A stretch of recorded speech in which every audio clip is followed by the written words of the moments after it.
What's going on, New Fighting Order fans? This is your host, Alex Lexus and Nelson Rios, coming at you with a new podcast for March 1st, 2013.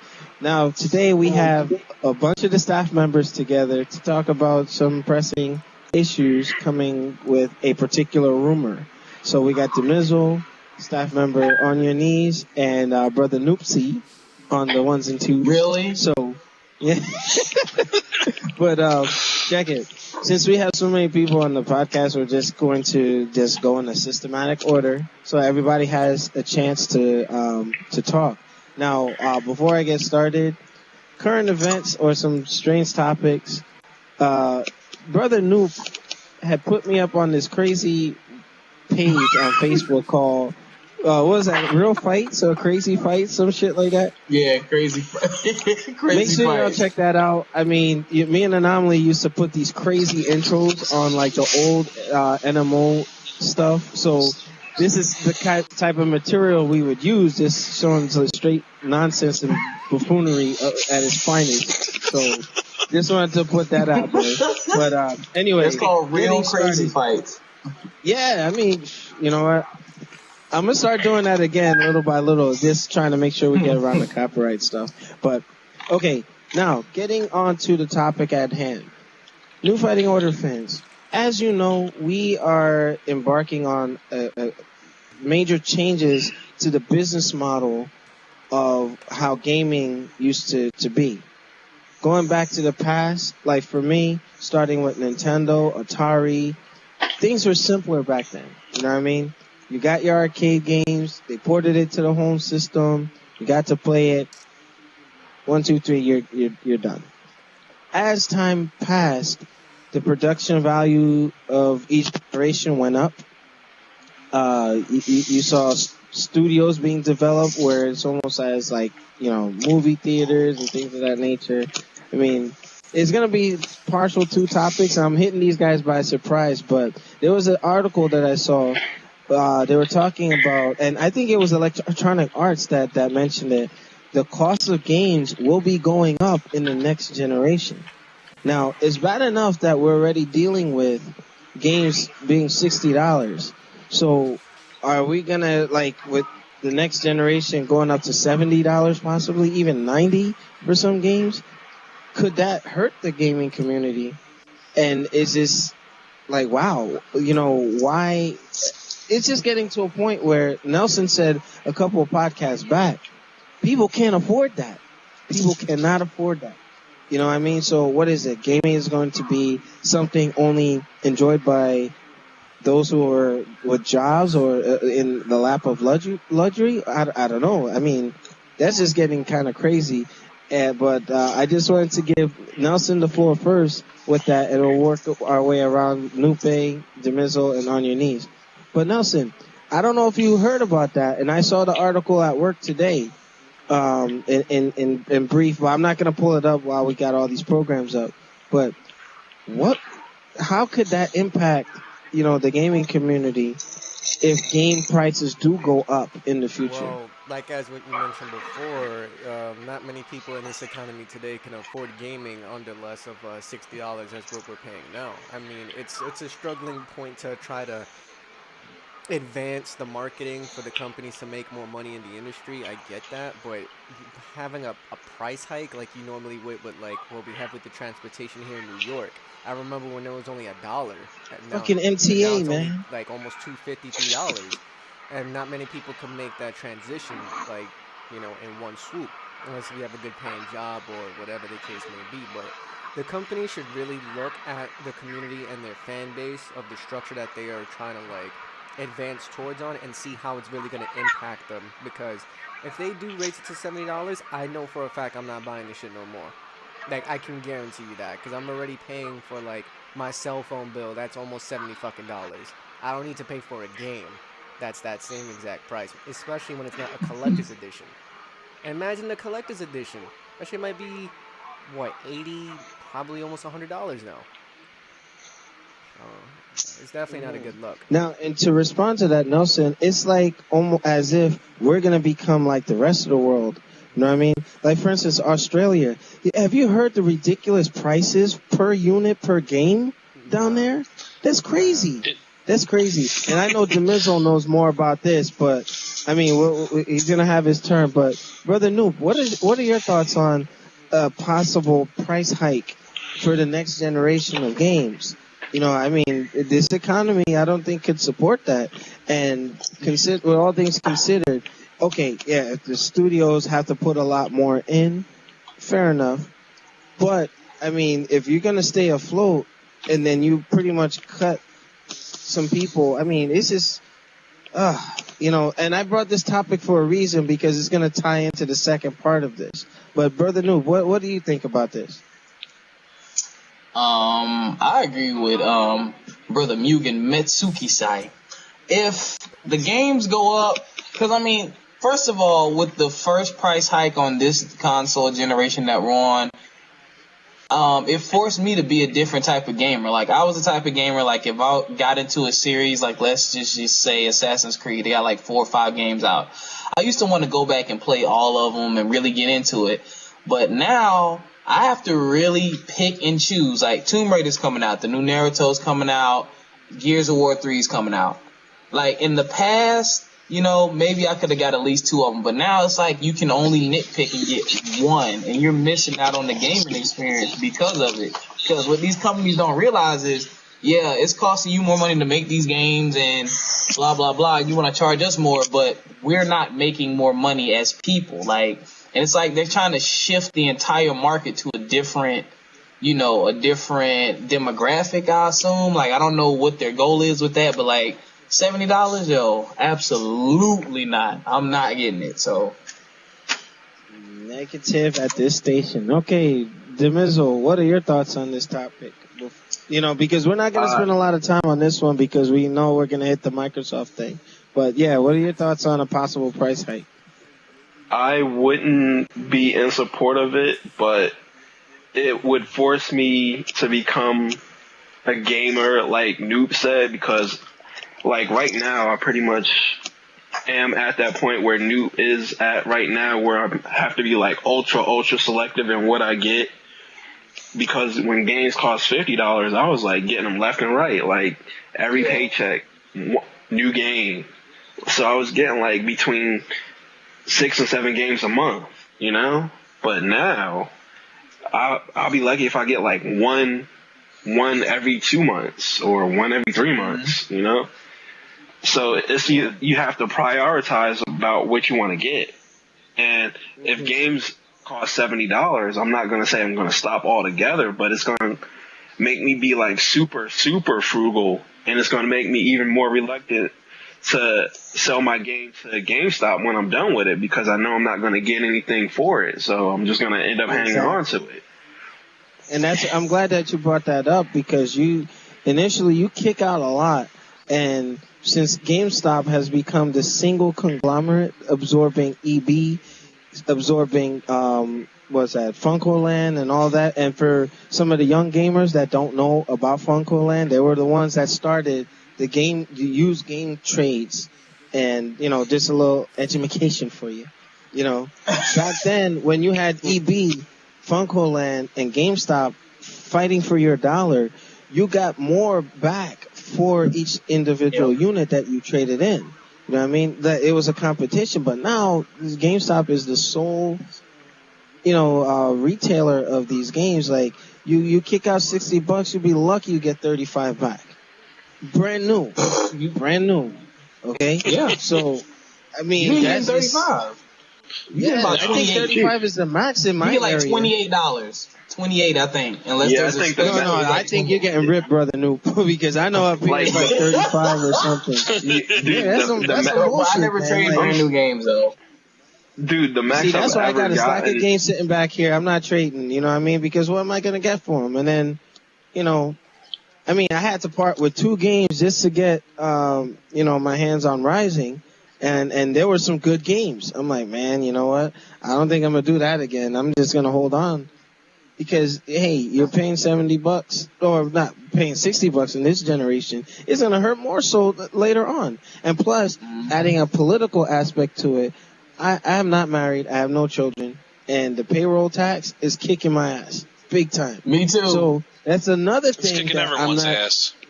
Yeah, you know, I mean, I'm not gonna be so quick to go and buy a game that's just costing way too much. I got my cell phone and my motorcycle insurance, my car insurance, part of the mortgage. I mean, that just not gonna work. It's not gonna work. But on your knees, what are your thoughts on this? It's all a mess. But going back to your Australia point, I read an article a couple weeks ago where for the Adobe Premiere package, it was cheaper for an Australian to fly to America, buy a copy, and fly back than to buy it just outright in Australia. That's how fucked up how inflated their, not just the game market, but the software in general is inflated over there. It was cheaper to fly someone out there to America to buy copies and bring them back.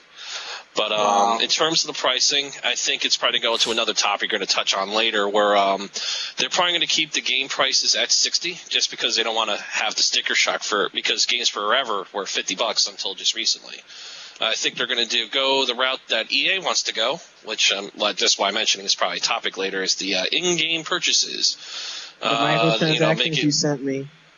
Yeah, so it's going to be all sorts of all that nonsense. You're already seeing it now. Day one DLC, disc lock content, and all that other garbage that they're trying to pull now. So I think it's something you're definitely going to see where they're going to ramp up microtransactions and DLC. It's going to be a part of the thing where they may even lower the prices, but you're going to do something like with Square did with one of the it was a sequel to Final Fantasy II US for Japan, where on the Wii or on the Nintendo Virtual Console, they sold it in pieces where it would cost $40 for, I think it was close to $40 or $30 for the whole damn game. No, that's not on the Wii.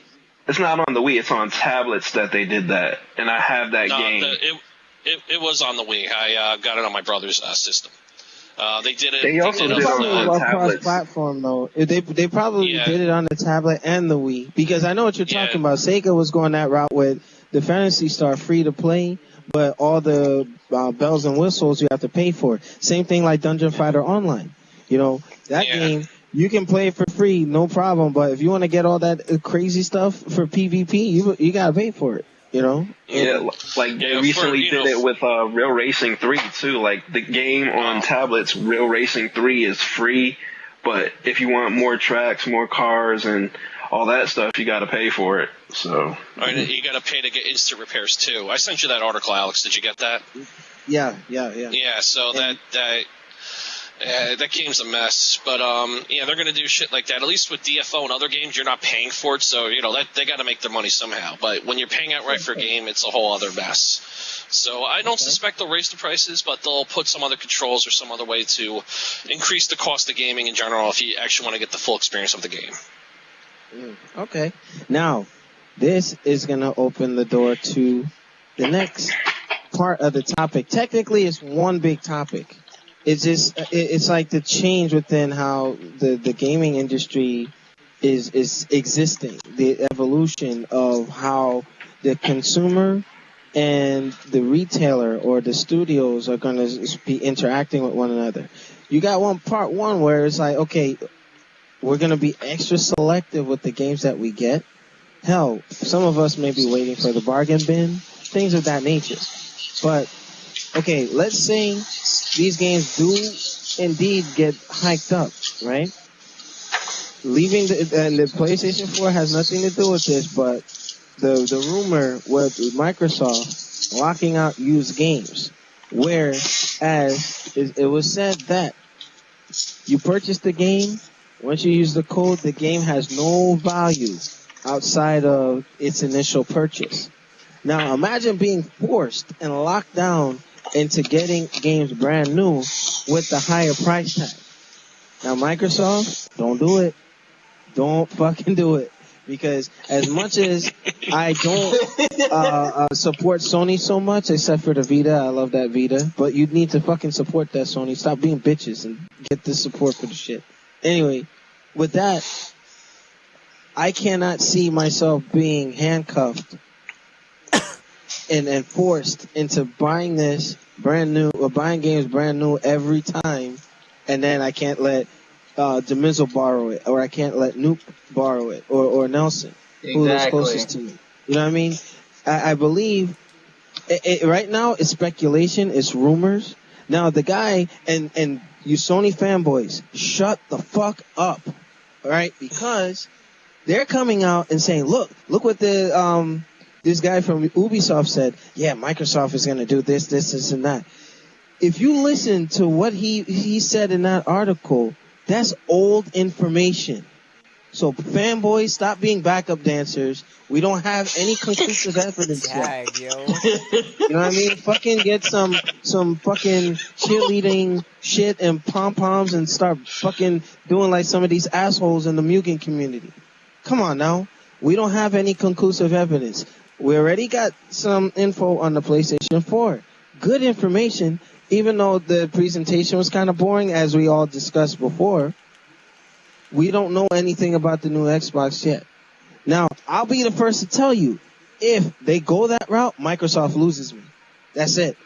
You cannot lock out used games like that because you're going to really cut your consumer base. Microsoft really established themselves and actually kicked Sony's ass in the United States. Even though we know it's dismal in Japan. But don't fuck up a good thing. As, you know, me and Noop would say, or Nelson would say, if you're in the lead in Street Fighter, you got the life lead, don't blow it. That's my point on that. Nelson, what are your thoughts on this? And then we'll go around the table. It's basically like what you just said. Why waste something like that while you can get more money out of your company by being able to purchase used games and new games for the consumer? I mean, you're supposed to let them freely make the decision on choice, not force it upon them now to just force themselves to like the game. And then all of a sudden it comes out that, oh, they dislike the game. They can't trade it back to GameStop or wherever they got it from.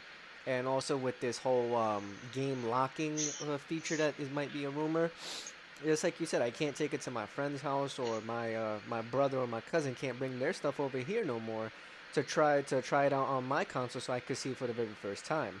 It's not fair for us as a consumer because it doesn't give us the ideal right to choose what we want and get rid of it when we so desire. It's like, oh, you buy this game, now it's attached to your life. Like, that's it. There's no point in trading it in unless if you do some, like, black market shit, which they might come out with if the rumor is true. And you'll still be able to sell your fucking games with some hacked version of the console. But I don't want to get ahead of myself. But that's definitely, like, a horrible fucking idea. And also, another thing, if they do that, GameStop is dead. Their whole corporation is dead. Yes. Like, that's it. No more money will be made. No more monopoly in that sense, and we won't be able to get our games anymore unless we go to the mom and pop shops that we have over here in Jersey, New York, and so forth. Now, before I give Brother Noop the floor, this is, I believe, a direct response to GameStop. Okay? GameStop, for every one game, let's say the initial sale of Metal Gear Rising, just released, right? If somebody trades that in, the studios aren't getting the money. GameStop is getting that money, right? They sell it to someone else. They finish with the game. Then they trade that in. GameStop can make 10 times the money off of that same game than the studios would make initially.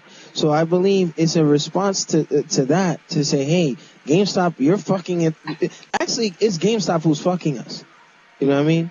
But it's like a double-edged sword. Some of us want to be able to trade those games in and get that store credit and get brand new games. That's fine. But it's GameStop who is really soaking that up. They're that dry sponge that you're sticking into that tub that's getting all that good stuff. You know? So, I mean, it's an ugly tug of war. Things like Netflix, GameFly, and all that, that's going to go away. It's going to go away. But, Brother Noob, what are your thoughts on that? And like you said, game rentals will be out the window. Letting your friend borrow games will be out the window. I agree with you about the GameStop thing, and I disagree. Yes, they're screwing us, but at the same time, when you're in a real pinch or real bind, they were like some of the first, Funkoland and them were the first to say, hey, you're done with this game, let me give you something for it. Other than that, you were trying to sell it to a friend or something like that, and GameStop will even give you cash. Yes, they give you a weak amount. Like, you don't get what you deserve, but, Gas money. it's something.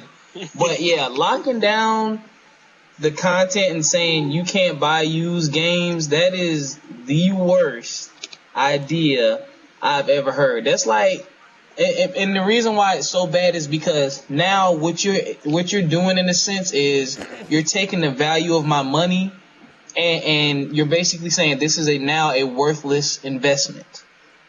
You know what I mean? How many people this day and age are willing to spend their money on something knowing that once I spend my money on this, it is of absolutely no value, especially upwards of $70. At least when I buy a $65 game, I know I can get at least $25, $30 from it. I know I can get something back.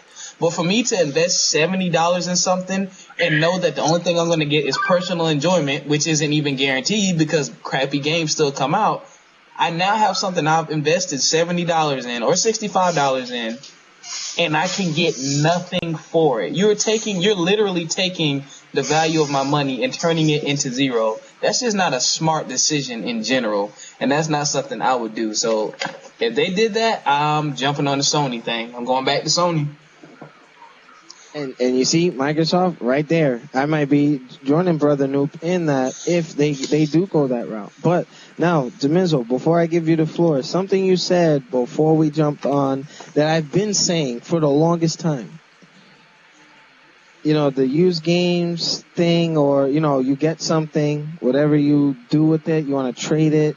I bought a used motorcycle. If I want to put a turbo or I want to put a jet turbine engine in it, that's my prerogative. They shouldn't tell us what to do with what we buy.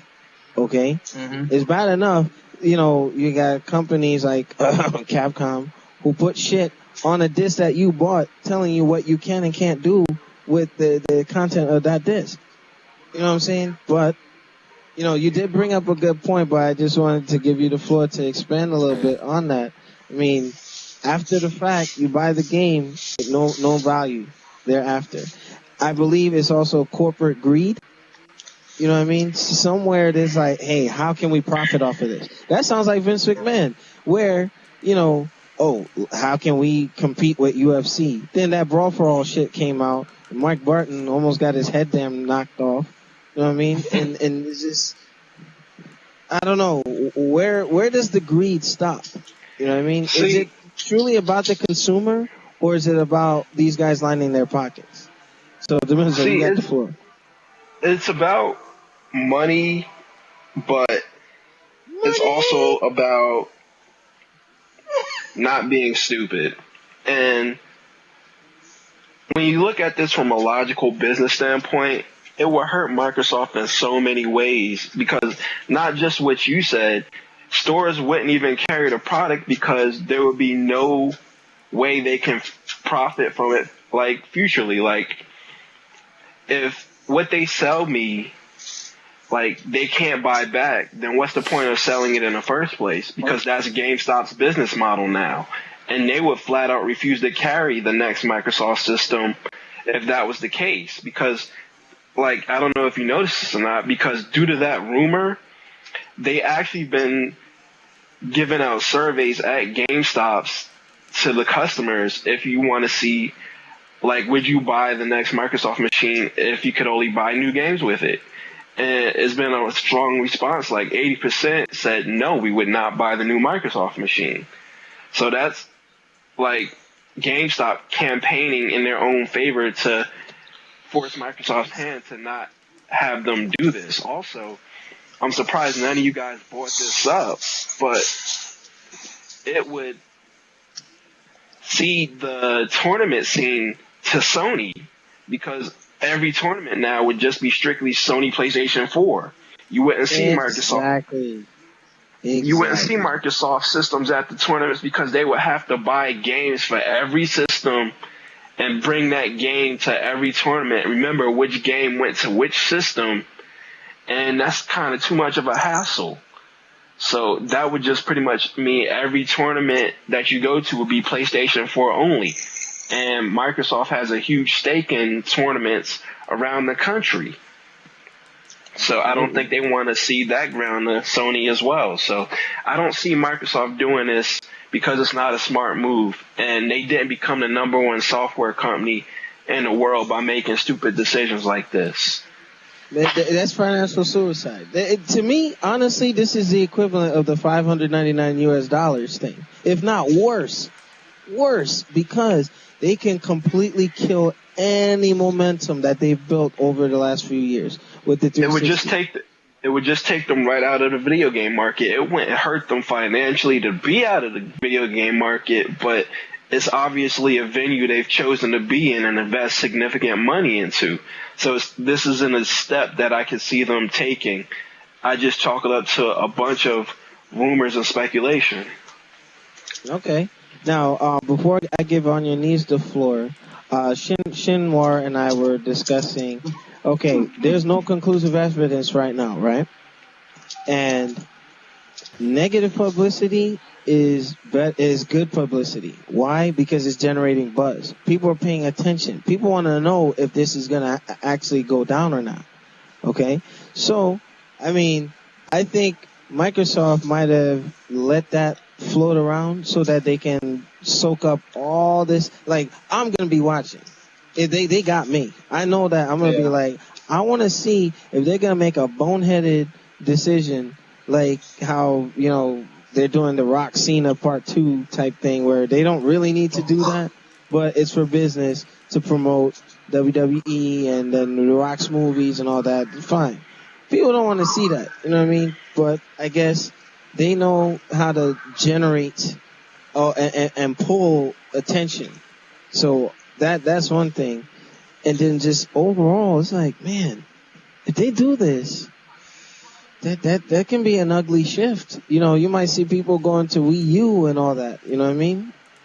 And that's just one Wii U note. Lords of Shadow 2 is not coming to the Wii U.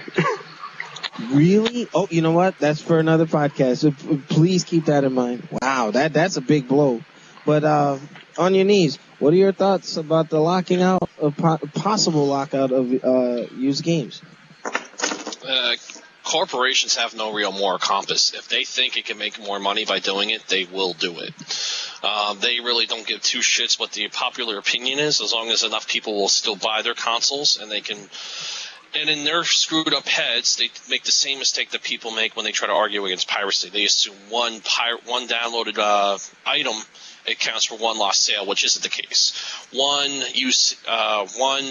game that's bought used does not equate to one game that someone would have bought it brand new because the prices don't match up. If this was something where they had equivalent to Steam on the Xbox market, you know, where the price is lower, like, and the game's not selling, let's drop the price in half or whatever, they might be able to move more units. But unless they take a page out of Steam or Sony's book where they actually lower the prices in a significant way, they're not going to see anything like that. But as long as they believe that they can make more money, they're going to do it. They actually, in regards to that as well, they actually don't need the console to be online always online, because they already have a system in place with their other software, with Windows and everything else. If you don't have an internet connection for these computers, there are numbers you can call to register it. You're given a number off that phone number that you can plug into the system, and they can build that right into the Xbox. So they already have a system in place to help people out. Yeah, that was going to be the next topic, but okay, you can keep going. Yeah, but this goes in hand with that, so that it makes it more likely that they have the tools in place to make this happen. They just have to make it accommodate all these games they're putting out, which should be a relatively easy thing to do. It's all automated. The few times I had to use that tool, I never had to talk to someone. It takes all the 2 minutes, and you can get a copy, some serial number registered multiple times, even past the amount of times you're supposed to be able to. But I don't put it past Microsoft. I actually don't think they'll end up doing it in the long run. But if it comes down to it, if their number crunchers say it'll make more money, they will do it. But until they actually have an official statement and until they release the system, I'm going to put out a 50-50 chance that they'll do it. But Microsoft hasn't officially said anything about it, so it's all speculation at this point. Okay. Now, you brought up a good point. I didn't think about that. You know, let's say those who don't have online, but they have a landline, they can call in and punch in numbers and all that stuff. Hey, that's another way. Yeah, because another concern that we brought up before too, and everyone else has, is about the online always. But at least Microsoft already has the tools in place to get around that, so that's not a big concern for them. They're not going to lose sales. They'll just plug a number in every manual. Hey, you need to register this. Don't have an internet connection? Call this number, and they'll get set up, and it's all automated. They'll get set up in less than 5 minutes. So it's toll free for the people. They don't give two shits about that. They'll get set up too. So they're not even concerned about that part of it, or at least they shouldn't be. But if I had more info, I'd be making good money. But I'm stuck in a bullshit call center job. But I don't know. That's just me. All right. Well, I mean, with that being said, I wanted to add another component to this podcast. Now, with all that's going on with Microsoft trying to pull all this crap with locking out used games, now it makes me wonder, were the studios complaining to Microsoft and saying, hey, you know what? Yeah, we need you to lock out these used games because we need some bread. We need we're hungry. We need some stuff. So, I mean, just like I was saying about Capcom with the whole Tekken, the Street Fighter Cross Tekken thing, and how they're holding characters because of the Vita version, it is not Microsoft's responsibility to help move units or games per company. Okay. What I mean by this, it's like, okay, Microsoft, let's say Ubisoft said, hey, you know what, people are pirating our stuff, or we're getting too many used sales. Can you lock it out where they can only buy brand new? Okay, wrong. It's not their job to do that. It's not their job to do that. It's just something where, bottom line, Microsoft should be really focusing on pushing and getting their unit out to as many people as possible, just like they did with the 360. Okay? All this stuff about locking things out, they don't have that kind of responsibility to help move new units. It's the studios who need to start putting out commercials like they used to do back in the day, like with Sega, Nintendo, and the early days of Sony. You know what I mean? You couldn't, like Saturday morning cartoons, you could not watch something like Dragon Ball without seeing a Super Nintendo commercial or a Sega Genesis commercial, things of that nature. And I know you guys, Brother Noop, Nelson, and Jamizzle, you know what I'm talking about.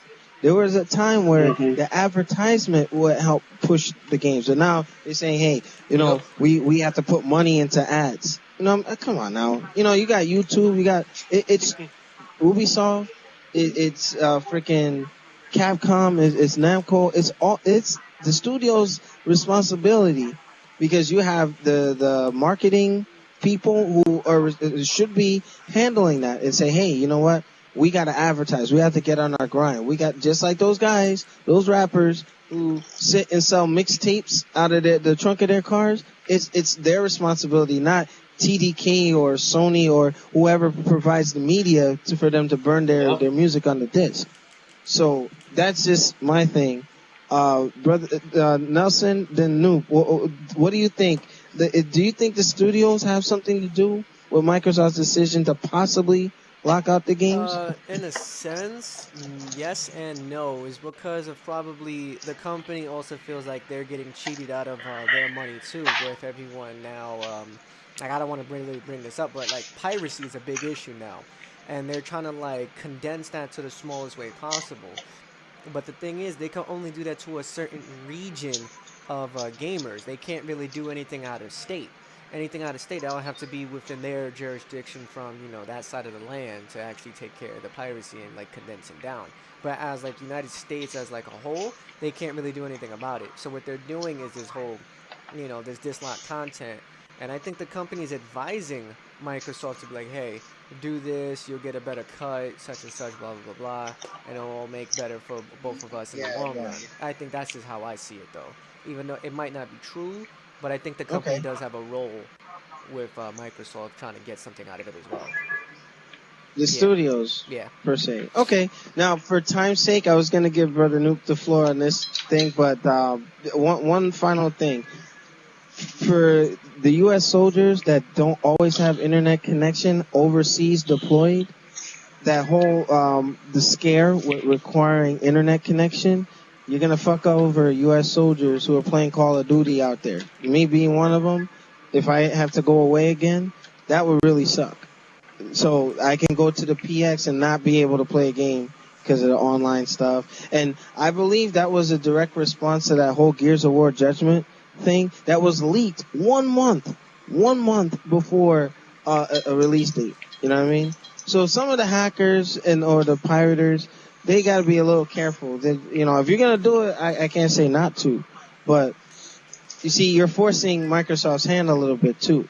But for the sake of time, I don't want this to run too long. Going around the table, Nelson, Noop, Demizzle, and On Your Knees. Any final comments before we wrap up this particular podcast? Nelson, you go first. Actually, I'd rather go last because I actually want to try out that new segment thing that we talked about earlier. So I'll let everyone else go first, and then.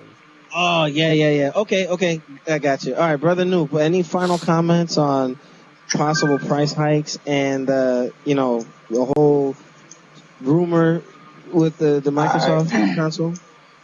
All right, first of all, constant internet connection for it to function, that's the dumbest thing I've ever heard. And you have to be careful of what you shift, because then the cable companies and the internet providers are going to say, oh, a lot of people game, let's jack up our internet prices. They need it in order to play this system.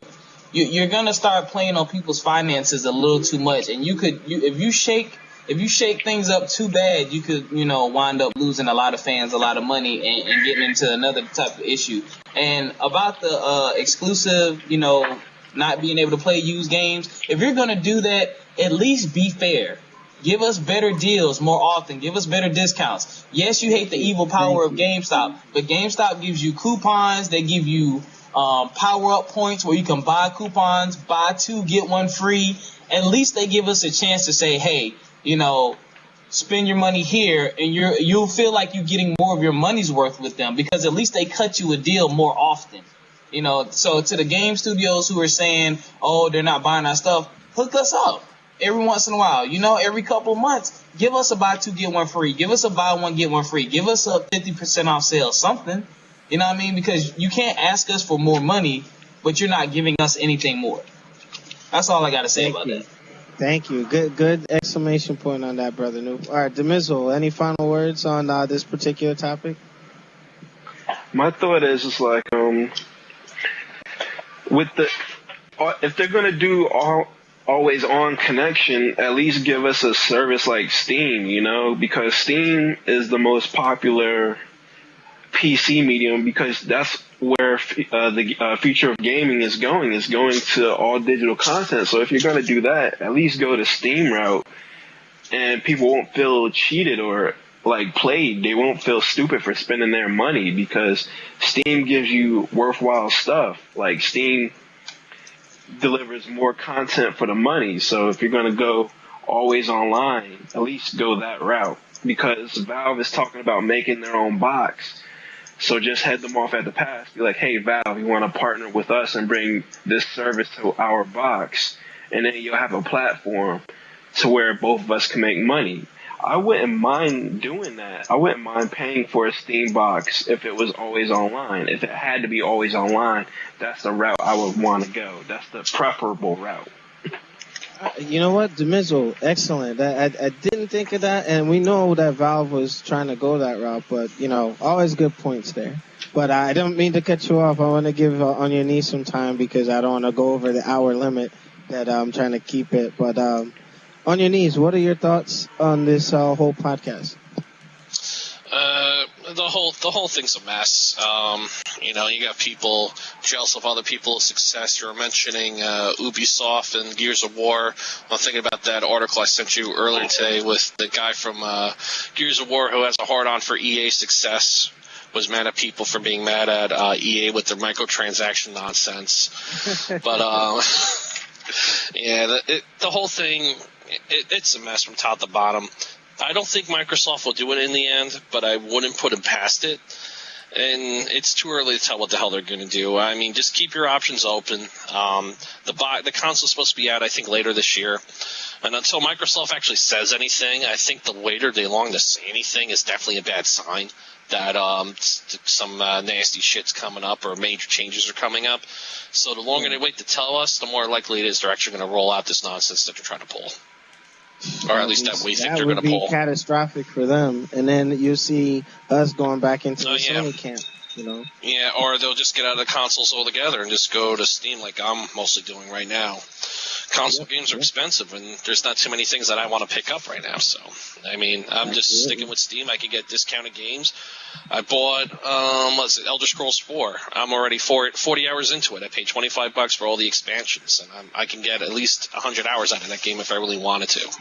So, look at that. My dollar goes much further with that than anything I could get on the consoles. Yeah, and right, Brother Noob, that better deals, right? You know, Steam is gonna be like the online Gamestop. That's the future that I envision. You know, I see it going that route. But